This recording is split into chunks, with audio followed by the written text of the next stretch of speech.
wanted to thank you for joining me on this episode of Sports Bets for Free. My name is Scott Jenkins. I'm your host, just another sports enthusiast. Going to put my plays out there, what we've got going, what's happening before. We'll start with the football season as we come approaching it for the regular season. I'll also have this posted on Twitter, available on a few other channels as well, or you can always email us at sportsbetsforfree@gmail.com, and we'll be more than happy to send you a copy of that as well. So what we're going to start off with is basically a couple different things we want to make sure you understand. Number one, the betting lines. Number two, units of play, and then where we made the bet. So just to kind of understand the first one, that's going to be your units. So whether you consider a unit $1, $1,000, $5, 10, 20, 100, whatever it may be, it's kind of like blackjack. If you bet the same amount every time, eventually probably the house is going to win. And by the time you pay the juice on this, same thing's probably going to happen. The juice is going to be the amount that the book basically is making for the line. So for example, if both sides are even number of bettors, they're probably going to they'll make like 10 to 15 to 20%, even 25 on that. So you'll see like a minus 115, a minus 110.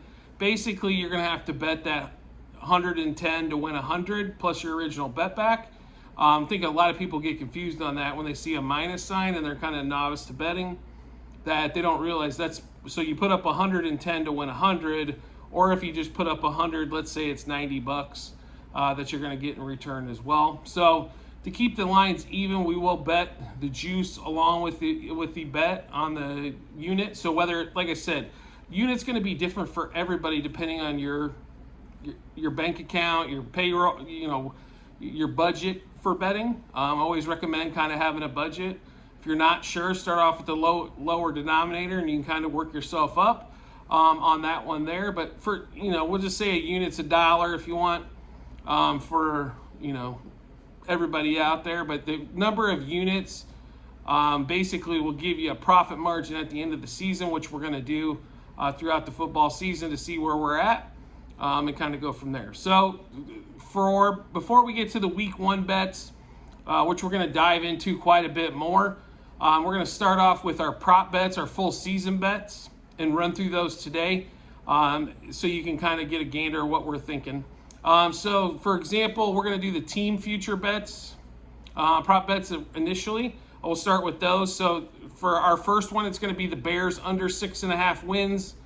The juice is kind of heavy on this one. I think a lot of people have landed on the under, which is where we're going to be on this one. Through DraftKings, it was at minus 190.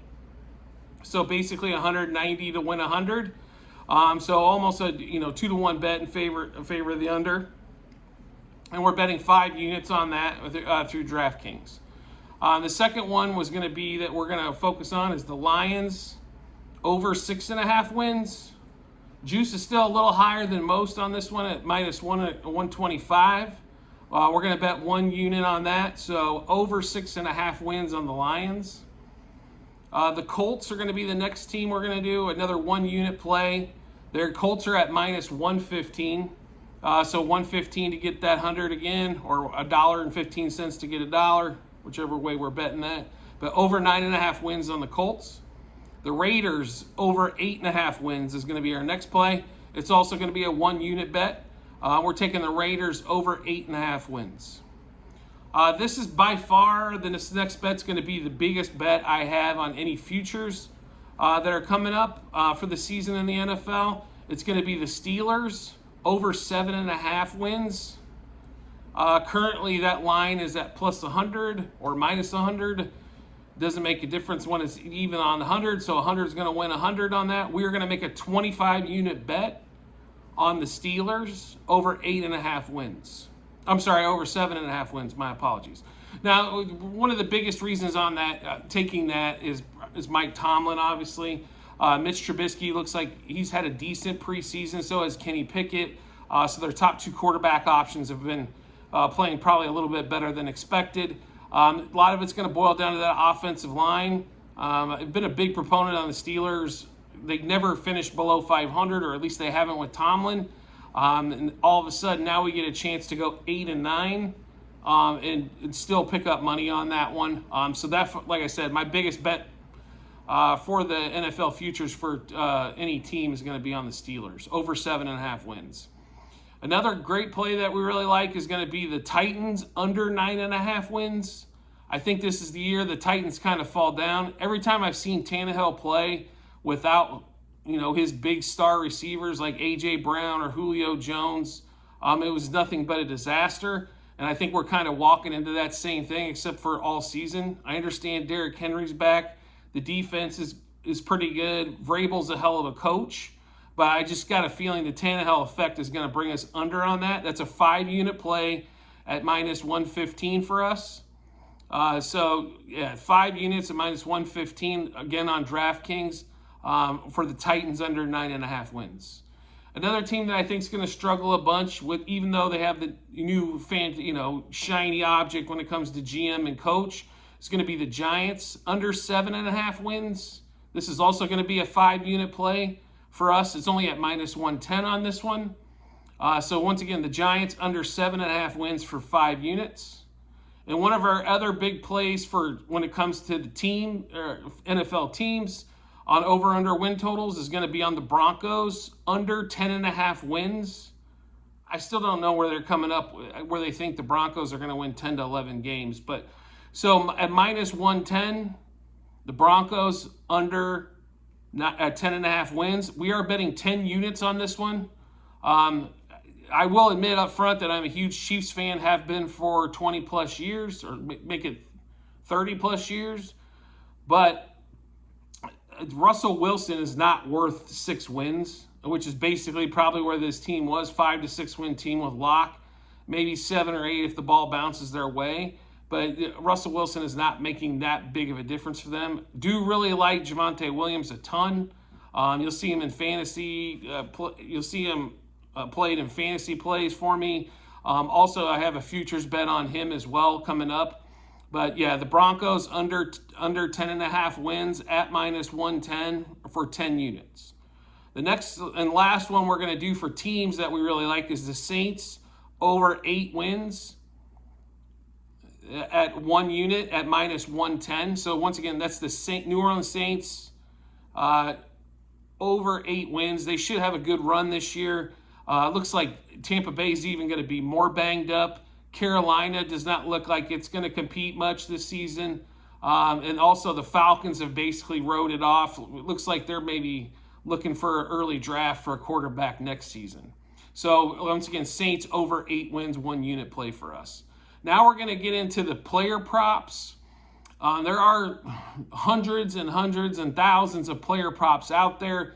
Went through about as many of them as I possibly could without exposing to brain damage. But there are some that I really like.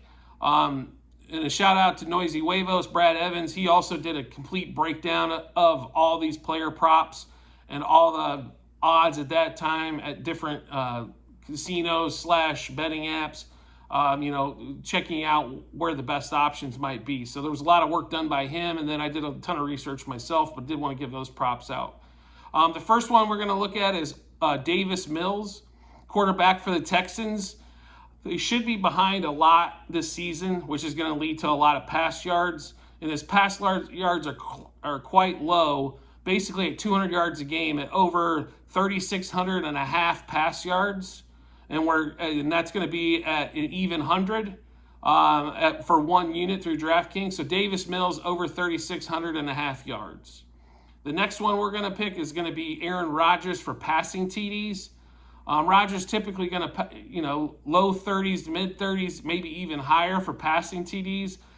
This year we get at DraftKings for 1 unit at 31 and a half passing touchdowns. We're taking the over on Aaron Rodgers passing touchdowns, 31 and a half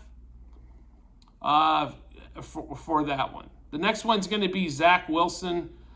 This one we did bet before, obviously before the injury, but expected to be back week 1, maybe week 2, but we still have a lot of confidence. We think the Jets are going to throw the ball a lot. And with the Jets, with Zach Wilson's number at 3,800 pass yards, we are going to take the over At that time, it was at an even 100, and that's 1 unit on that one as well.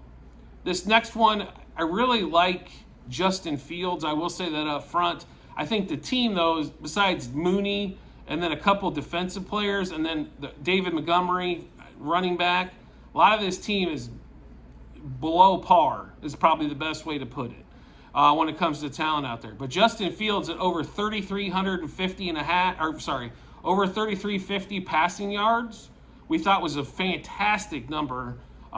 Project him at 3,600 plus, which means he might be, better than, you might have a game or two to go with that hitting. But over 3,350 passing yards, it was actually at plus 115 for 1 unit through DraftKings on that one as well.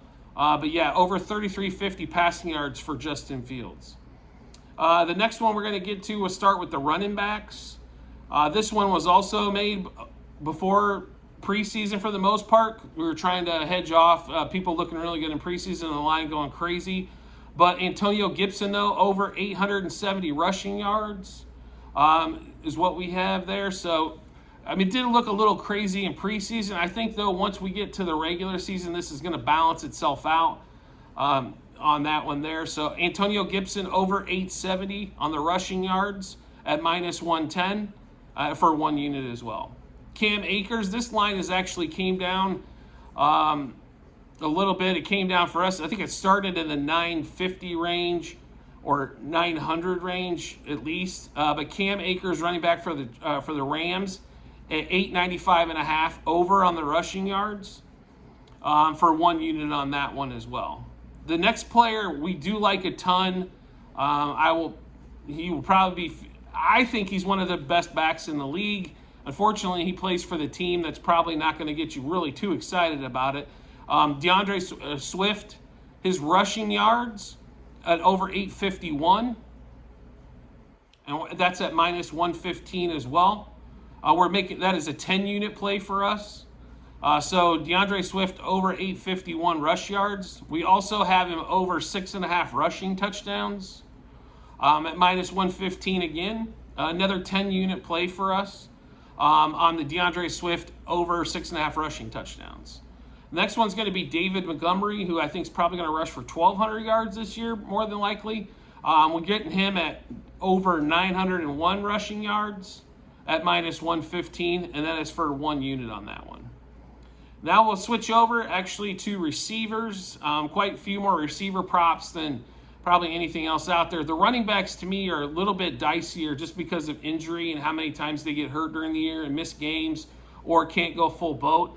So those are probably going to be a little bit tougher. I can tell you a few times with, for example, Deandre Swift up to week 11 was probably the number 1 fantasy back.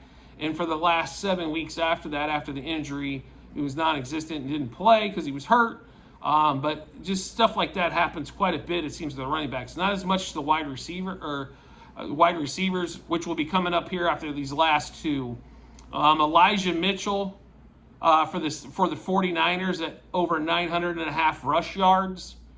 And that was at an even 100 for 1 unit. And then Javonte Williams, who I kind of mentioned earlier, is going to be the number 1 back. I think Melvin Gordon even had his press conference saying he was going to be the number 1 back.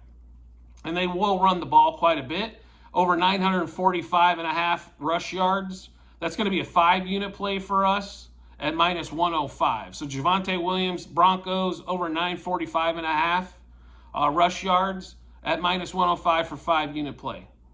And then we get into the receivers. So A.J. Brown obviously switching teams to the Eagles this year from the Titans. He's been a dominant one for his time in Tennessee. So now we have over 6.5 receiving touchdowns. That's going to be at minus 1.25 or 125 at DraftKings. And then we're also taking his over receptions of 70.5 at minus 130. So a little bit bigger juice on these two here for 1 unit as well. Adam Thielen, who's become, was the number 1 in Minnesota for a long time, now down to the 2 receiver, had injury last year. Adam Thielen's a hell of a receiver, always finds ways to get open. And his receiving yard total is pretty low at 751 receiving yards at minus 120. And that's going to be a 1-unit play for us as well. That once again, it was Adam Thielen over 751 receiving yards.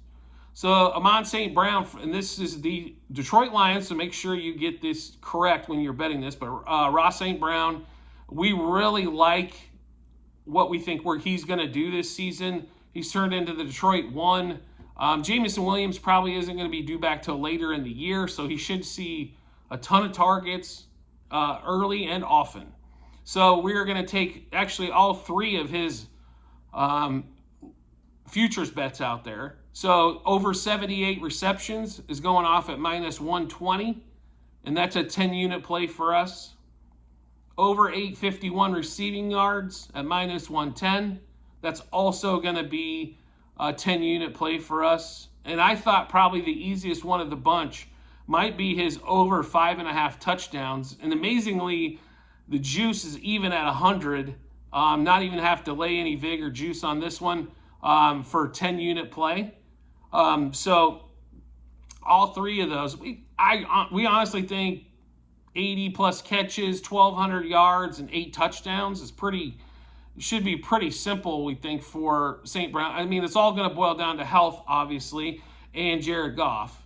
But as you saw towards the end of last season, he was unstoppable. If you had him in fantasy playoffs, more than likely you probably won your league if you were in the playoffs and picked him up earlier in the year. Not as dominant, but late, fantastic during the regular season. And we think the Lions are going to have a big year anyway, and they should be in a lot of exciting football games.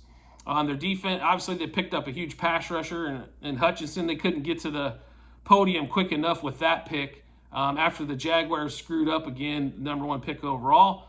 But never mind that. But Ross St. Brown with the Lions, we like him over 78 receptions, over 851 receiving yards, and over 5.5 touchdowns. And those are all 10-unit plays for us. And then CeeDee Lamb. We do like his over 7.5 touchdowns this year. I think CeeDee Lamb can put up double-digit touchdowns, and that's at minus 115. Another receiver who we thought was tremendously undervalued, and that's because the quarterback situation is in Pittsburgh, and it's Chase Claypool. So these are all 1-unit plays for us, but we felt like all three of those were strong. So Claypool over 58.5 receptions at minus 110.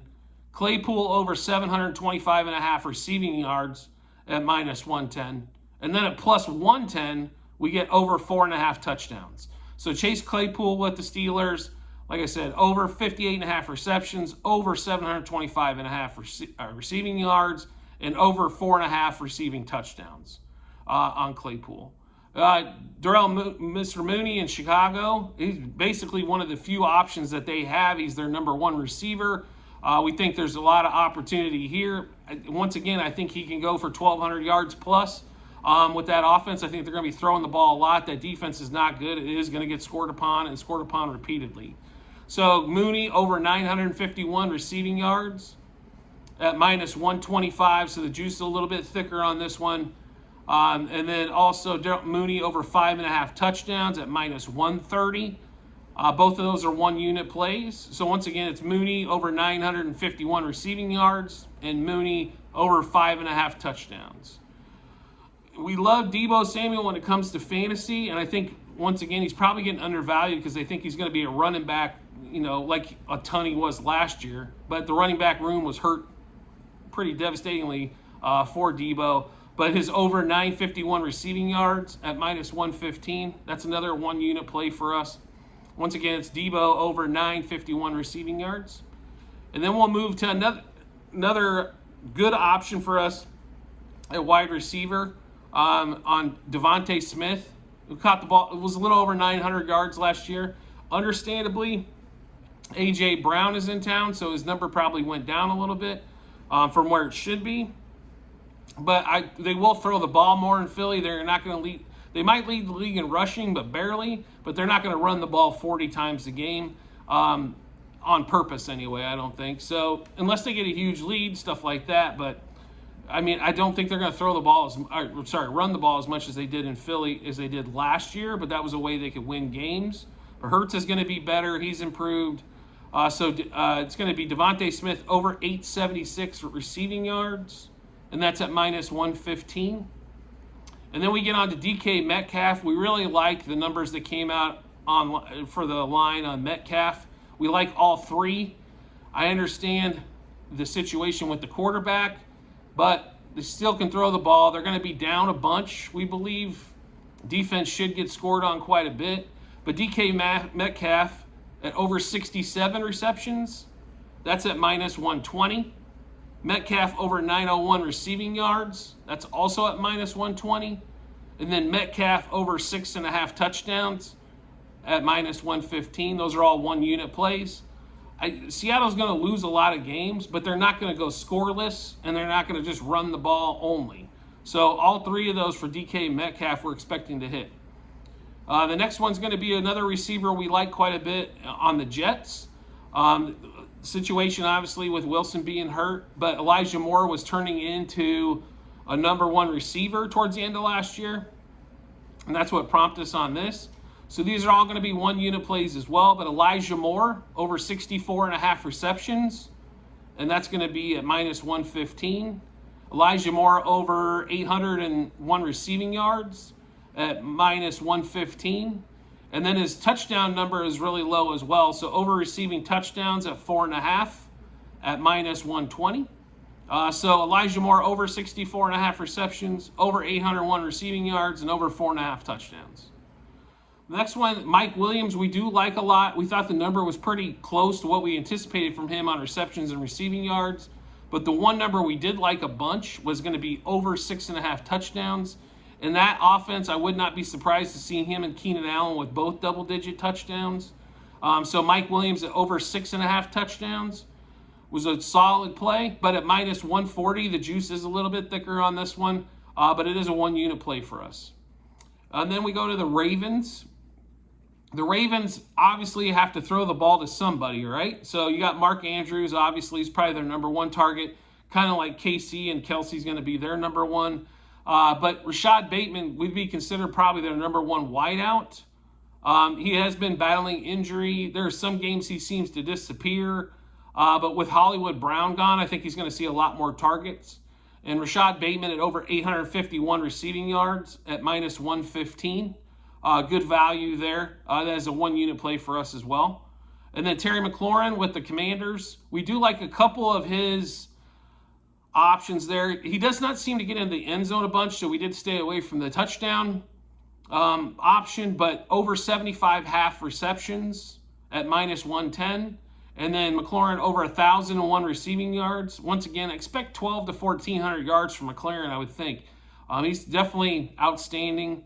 Just need to stay away from injury. But with Carson Wentz, you know, they have hooked up a few times in the preseason. But even with Tyler Heineke, he still was putting up tremendous numbers. So over 75.5 receptions, over 1,001 receiving yards, one unit plays for McLaurin. And then Tyreek Hill, the only number we really liked when it came to Tyreek was going to be the receiving yards. We thought the touchdowns and receptions were going to be close. Over 1,026 receiving yards.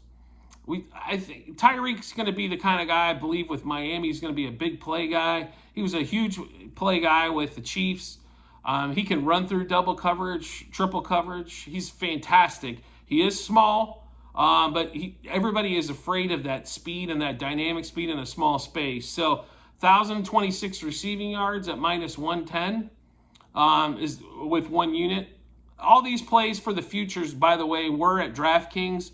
We're not exclusive to DraftKings by any stretch of the imagination. FanDuel, Caesars, MGM, all the other great apps out there. That's what typically we're going to make all our bets through the apps. It's pretty rare where we hop over to Vegas, even though it's a short flight. But everybody likes betting on their phone now more than they probably did in person. I would recommend this for the novice bettor as well. Probably much easier to make a sports bet if you're not quite sure on your app. It's going to give you a little bit more, maybe a few more options as well, like juice up this or get an alternate line this, where going to the betting window in Vegas can be a little bit intimidating to say the least, because if you don't know the lingo or what you don't feel confident in what you're discussing. Or how many people have we heard they went to make a sports bet in Vegas and they bet it the wrong way?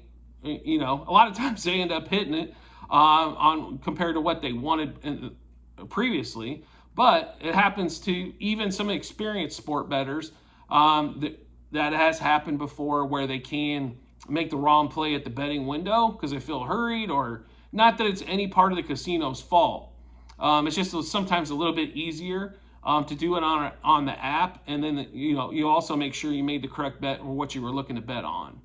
So, like I mentioned at the start of this video, basically you just need to decide going into the season if you want to get into sports gambling, or you're really into football. Let's say we have people that just bet on football, or people that just bet on baseball. I'll be really honest with you. I play football a lot. I love betting baseball. I honestly feel it's probably one of the easier ones out there. It is a little bit harder to understand.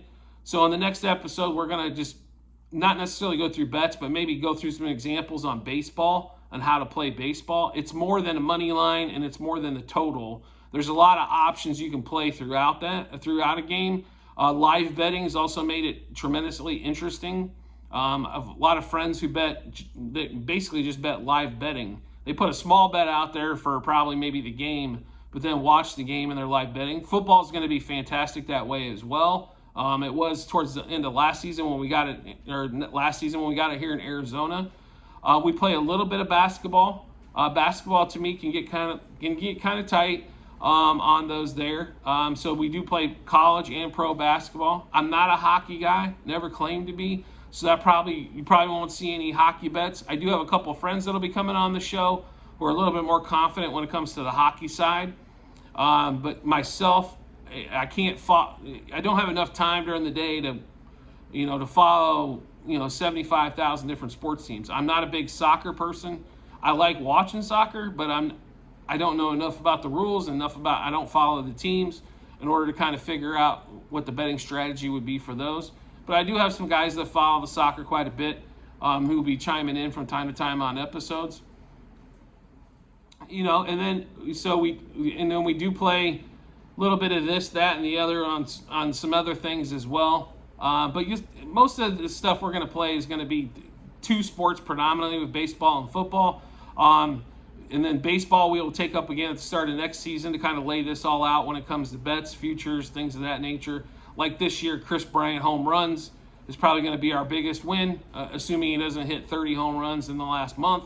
But just futures and then games, and that's a daily thing. So, there'll be a lot of episodes to kind of run through there on exactly what we're playing on. Then we'll also have those online for you to look up and play along if you want.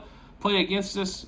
We just want to see everybody win as much as possible, obviously. So sports gambling can be a lot of fun. Obviously, we need to keep it within budget. But for us, we are here to make money. That's our number one priority. Try to give as many winners as possible.